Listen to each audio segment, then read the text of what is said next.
Bonjour, c'est Marilyn de Komodo. On termine la présentation générale avec cette 4e vidéo sur l'ajout de contenu.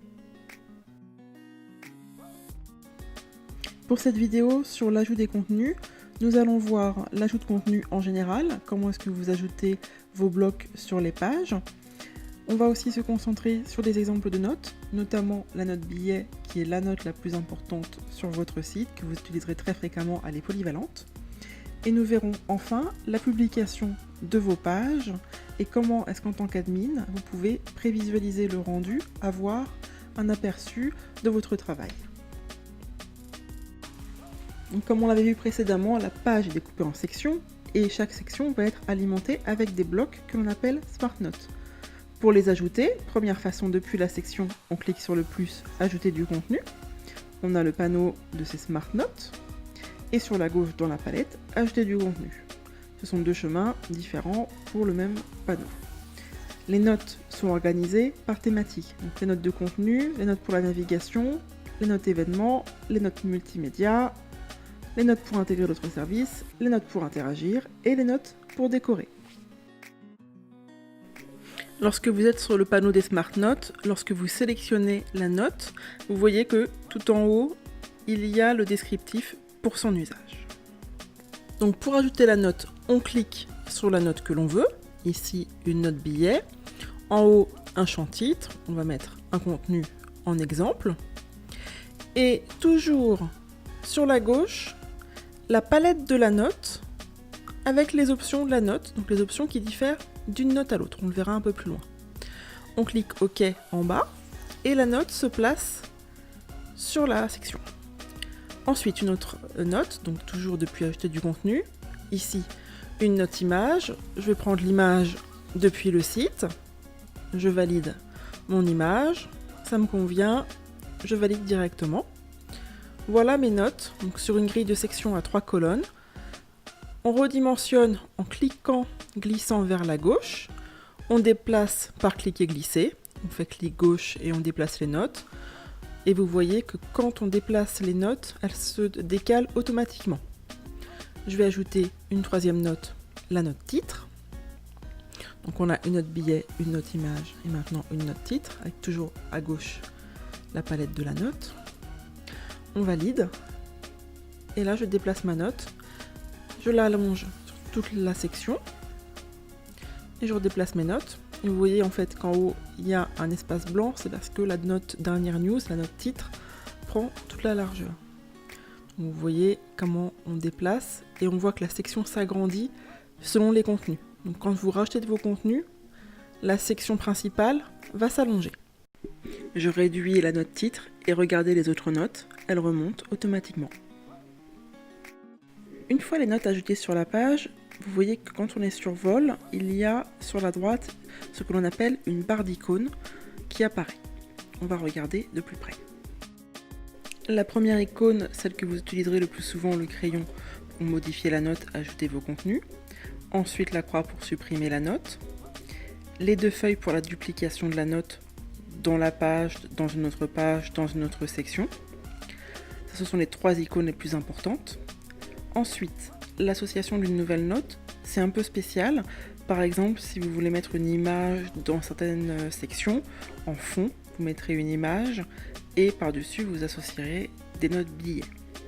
Donc c'est un petit peu spécial, c'est un usage très particulier. Accepter l'alignement dans la marge. Là, c'est lorsque sur une section, vous avez des bordures, des espaces sur les côtés. Vous pouvez faire en sorte que la note se place dans ces espaces qui n'en est pas. Elle va s'aligner. Et enfin, archiver la note, ça c'est propre à la note billet. C'est en fin d'année, vous pouvez dupliquer la note, elle va s'archiver. Le système de modification des notes est le même pour l'ensemble des notes. Vous cliquez le crayon pour modifier et vous avez sur la gauche la palette de la note avec la majorité des options et au milieu le corps de la note avec d'autres options aussi pour vos contenus. Et tout en bas, le bouton annuler et le bouton OK. Donc voilà pour la note billet. On va essayer la Smart Note image. Donc sur la gauche la palette, on voit marqué Smart Note image avec les options images et liens qui se déplient quand on clique dessus. Il y a des options aussi ici, et quand on coche ou décoche, on voit d'autres options qui apparaissent à gauche. On va regarder plus précisément 5 notes très utiles. Donc la note billet, donc comme ici par exemple, ce ne sont que des notes billets. Juste en dessous, 3 notes images. Ensuite, la note carte pour afficher un plan. La note contact pour les formulaires en ligne, les formulaires de contact. Et enfin, la note navigation. On va commencer avec une option commune à la majorité des notes, ce sont les options sur le titre. Donc là par exemple sur la note contact. Donc on voit sur la gauche qu'on est sur le mode afficher le titre, donc on affiche le titre qui est nous contacter. Ensuite afficher le titre sol, donc il y a une icône qui apparaît avec toujours le titre nous contacter, ça fait que la note sera dépliable. Et enfin masquer le titre, donc comme son nom l'indique, le titre est en gris. Donc je vais vous montrer pour la note dépliable. C'est celle qui est donc nous contacter en haut, donc là on a ma note avec le titre, et là la note dépliable. Donc quand on clique sur la flèche, vous voyez la note se déplie, et elle va décaler automatiquement la note ou les notes qui sont en dessous. Et on replie d'un simple clic. On va maintenant s'intéresser de plus près à la note billet, qui est la note dont vous aurez le plus souvent besoin, elle est très polyvalente. Là sur cet exemple, elle est sur un mode article, on va regarder en mode admin. Voilà ma note, et je vais partir de cette note pour laquelle j'ai juste mis le contenu texte pour lui donner la mise en forme avec le lien, l'image, l'icône, la ligne horizontale donc, que vous avez ici. Donc première chose, on clique pour modifier la note. Alors la première chose qu'on va faire, c'est qu'on va ajouter la petite icône juste ici, donc juste devant astuce pour être comme sur l'autre modèle. Donc on clique sur icône ici. Les icônes sont classées donc par thématique. Et moi la mienne est dans bureautique. Voilà mon icône. Je vais faire un espace. Ensuite, je voudrais la même mise en forme que celle qui était en dessous. Pour la mise en forme du texte, il y a deux solutions. Donc, il faut toujours bien sûr sélectionner le texte. Et soit on passe par les formats automatiques ici, soit on peut ici appliquer une couleur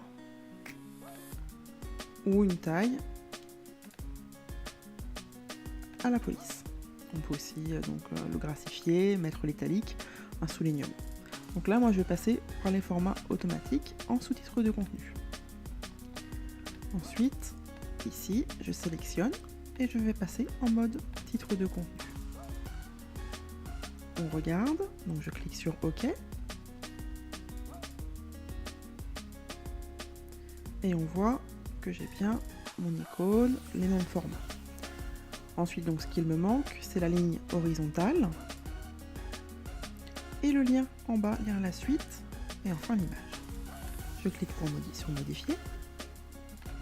Je vais faire un retour ligne et la ligne horizontale s'insère ici. Voilà ma ligne horizontale. Maintenant, je vais passer au lien. Alors pour le lien, il faut sélectionner le texte que l'on veut rendre cliquable. Donc ici, moi je l'avais écrit, c'est lire la suite. Je sélectionne, on clique ici sur transformer en lien cliquable et je vais faire un lien à une page du site. Je la sélectionne, elle est en bleu, je valide. Et là, c'est le type de lien qui va s'afficher. Donc dans mon exemple, on était sur un lien avec une flèche. Le lien standard, c'est juste votre texte qui va se coloriser et prendre une couleur de lien, selon les couleurs de l'habillage. Et le lien bouton. Alors là, pour changer, je vais faire un lien bouton. Voilà pour le lien bouton. Alors je voudrais qu'il soit aligné à droite, donc on change l'alignement ici. Je valide. Et voilà le résultat. Donc voilà, vous voyez ici le lien fléché. Donc maintenant, ce qu'il me manque pour finir, c'est mon image. Je clique le crayon, on va ici chercher l'image, insérer une image, et je vais la prendre depuis le site, puisque je l'ai déjà mise dessus. Je sélectionne, je valide, et voilà mon image. Je revalide, et voilà, j'ai le même rendu, sauf pour le lien, puisqu'on l'a modifié. Et voilà mon article. À noter deux petites options sur l'image. Alors, on clique le crayon pour modifier. L'image apparaît en aperçu. On peut changer l'image, la supprimer bien sûr, et très important, les réglages. Alors, il y en a 3 qui sont importants. Donc, le premier, c'est le format. En général, on applique un format automatique pour que les images aient toutes les mêmes proportions.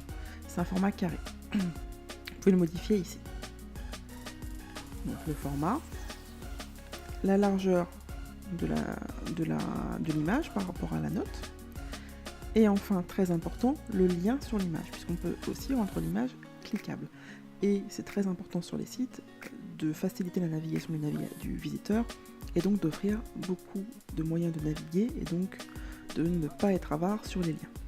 Donc là, je vais refaire mon lien à la page. Voilà. Et je valide.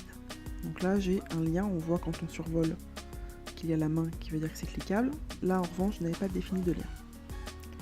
Donc voilà pour les options principales de la note billet.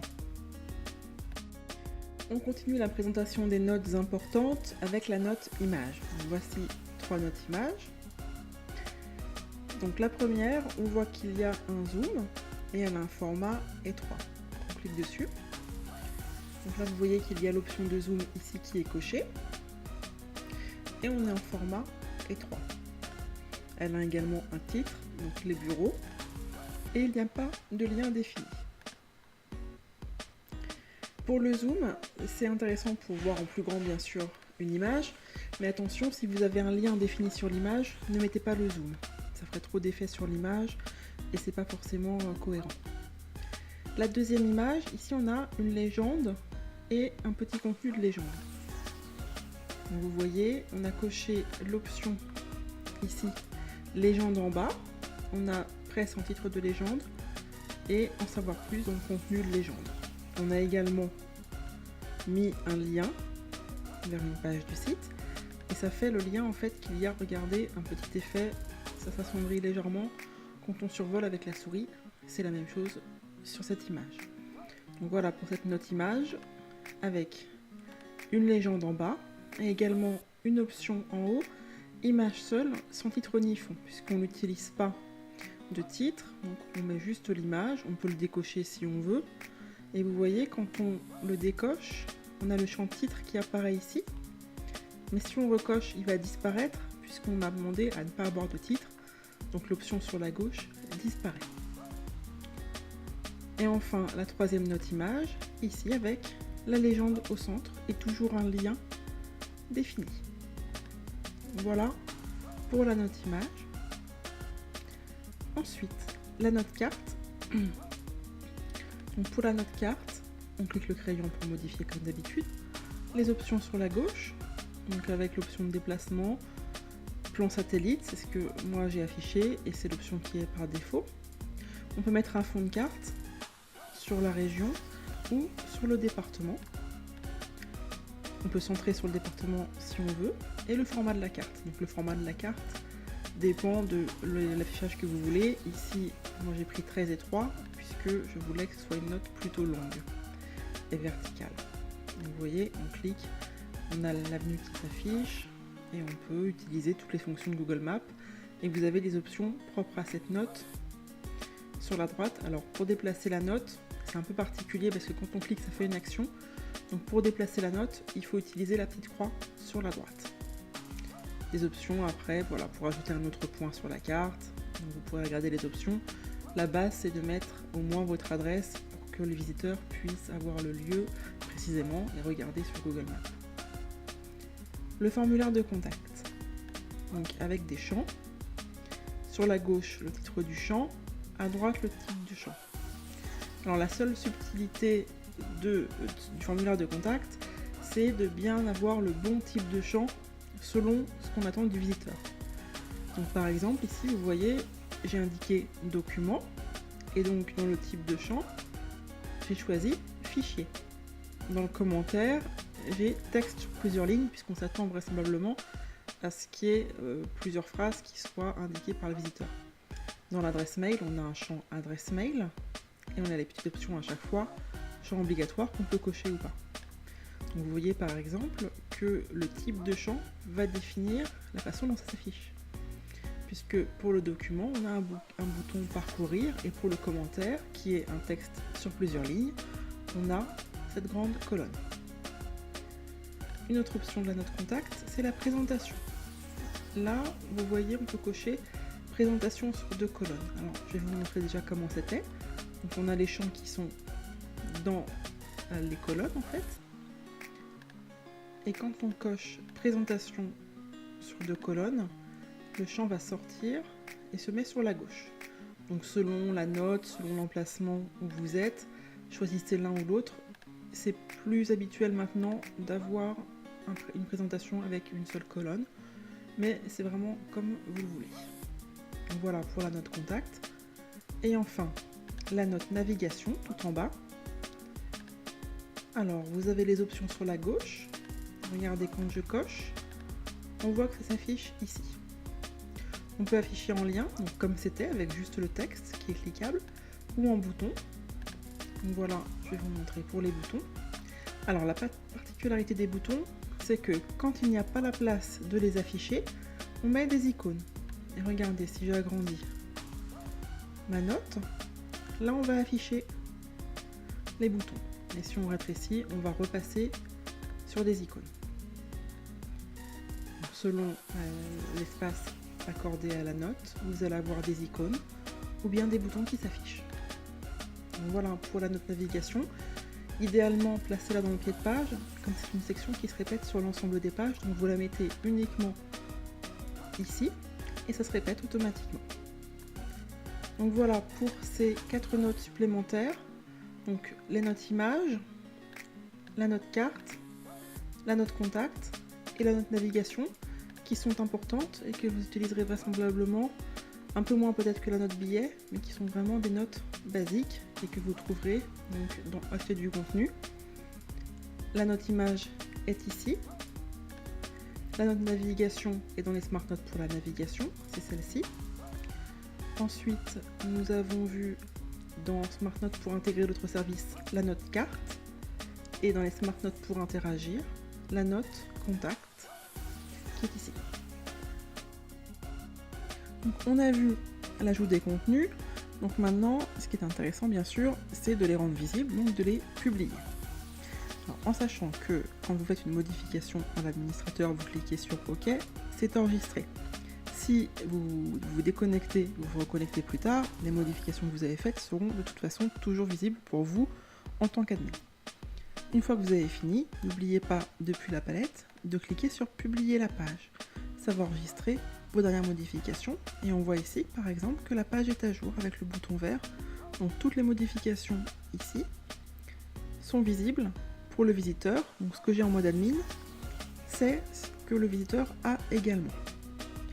Alors en sachant que c'est visible pour les visiteurs en mode public, donc si votre page, rappelez-vous, on définit ici, si votre page est une page web, ça veut dire que tous les visiteurs voient les modifications.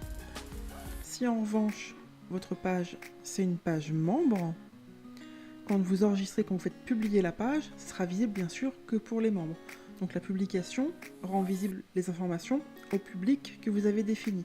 En page web, c'est pour tout le monde sans être connecté, et en page membre, bien sûr, c'est pour uniquement les membres du site. Donc pensez à publier régulièrement, c'est vraiment important de faire la publication, ça vous permet d'envoyer vos informations, de les rendre visibles pour vos visiteurs. L'autre intérêt également, c'est que vous voyez, là j'ai fait une modification juste en déplaçant la note, et je vais par exemple marquer ici test, faire une modification, et finalement je n'ai pas envie de cette modification, je voudrais revenir à ma dernière version publiée. Donc on clique dans la palette sur restaurer la page, vous allez avoir un petit message de confirmation, voulez-vous vraiment revenir à la dernière version publiée, vos dernières modifications seront alors définitivement perdues. On valide, ça veut dire que le système va recharger la dernière page que vous aviez, les dernières infos que vous aviez quand vous avez cliqué sur publier. Une fois que vous avez fini de travailler, que vous avez publié la page, vous avez envie bien sûr de voir le rendu. Même si sur Comodo, ce que vous avez en admin est bien sûr très proche de ce que le membre et le visiteur a. Ce que vous voyez, c'est quand même proche de la version pour le visiteur ou pour le membre du site. Alors, 3 façons de faire. La plus rapide, depuis la palette, prévisualiser la page. On clique dessus, on a le rendu rapidement avec l'aperçu de la page, c'est très pratique. Seul petit inconvénient, c'est que les liens ne sont pas cliquables, puisque quand on clique, voilà, on a le message comme quoi la navigation s'effectue depuis page menu. Donc ça, c'est normal, mais ça permet d'avoir l'aperçu visuel très rapidement de sa page, de la page sur laquelle on travaille. On reclique pour redéplier la palette. Deuxième façon, voir le site. Alors dans ce cas, on va ouvrir, quand vous cliquez dessus, ça va ouvrir un nouvel onglet ou une nouvelle page selon les réglages de votre navigateur, mais en général un nouvel onglet. Donc rassurez-vous, vous n'êtes pas déconnecté. C'est vraiment le rendu du site en mode web pour le visiteur qui n'est pas connecté. Alors attention, si vous avez des pages privées, bien sûr vous ne pouvez pas les vérifier dans ce mode-là. Là on est vraiment sur un mode non connecté. Autre petite subtilité avec ce mode, donc voir le site, c'est le cache du navigateur dont vous pouvez être victime. Donc, je m'explique. Le cache du navigateur, c'est les fichiers temporaires. Votre navigateur, quand vous allez sur le site Comodo, quand vous travaillez dessus, il va stocker les informations dans ce qu'on appelle les fichiers temporaires ou le cache. Quand vous allez cliquer sur voir le site, le navigateur, plutôt que d'aller interroger le serveur avec les dernières informations, les dernières modifications, il va plutôt aller chercher dans son historique, dans ses fichiers cache, et vous ressortir une version du site qui peut être obsolète. Donc pour ça, de façon, soit il faut vider le cache du navigateur, soit il faut passer par le troisième mode de prévisualisation, qui est passer en mode membre. Dans ce cas-là, il y a 2 avantages. Le premier, c'est que donc vous ne serez pas victime de problèmes de cache. Et le deuxième, c'est que si vous avez des pages privées, vous pourrez naviguer dessus puisque vous êtes en mode connecté. Donc c'est vraiment un mode adapté et pour les pages publiques et pour les pages membres. Et donc vous voyez que vous êtes connecté avec la barre en haut. Et on a ici le bouton d'action passer en mode admin. Donc bien sûr, quand on vous propose de passer en mode admin, ça signifie que vous êtes actuellement en mode membre. Donc les liens sont cliquables et vous pouvez apercevoir comme ça le rendu de votre site. Et là, il n'y a pas de problème de cache. Pour repasser en mode admin, bien sûr, vous cliquez ici en haut à droite. Donc, moi, pour prévisualiser votre travail, pour un aperçu rapide, je vous conseille prévisualiser la page. C'est vraiment très rapide, ça permet de voir très rapidement si c'est équilibré, si c'est propre, si c'est vraiment le rendu que vous souhaitez. Et si vous voulez tester des liens, naviguer un petit peu sur le site, passez en mode membre. Et enfin, vous pouvez faire voir le site, mais en ayant conscience des problèmes de cache que cela peut poser. Donc, privilégiez plutôt passer en mode membre. Cette vidéo clôture la présentation générale de Comodo que nous avions divisée en 4 parties. N'hésitez pas à consulter nos autres vidéos pour revoir des points précis. À bientôt!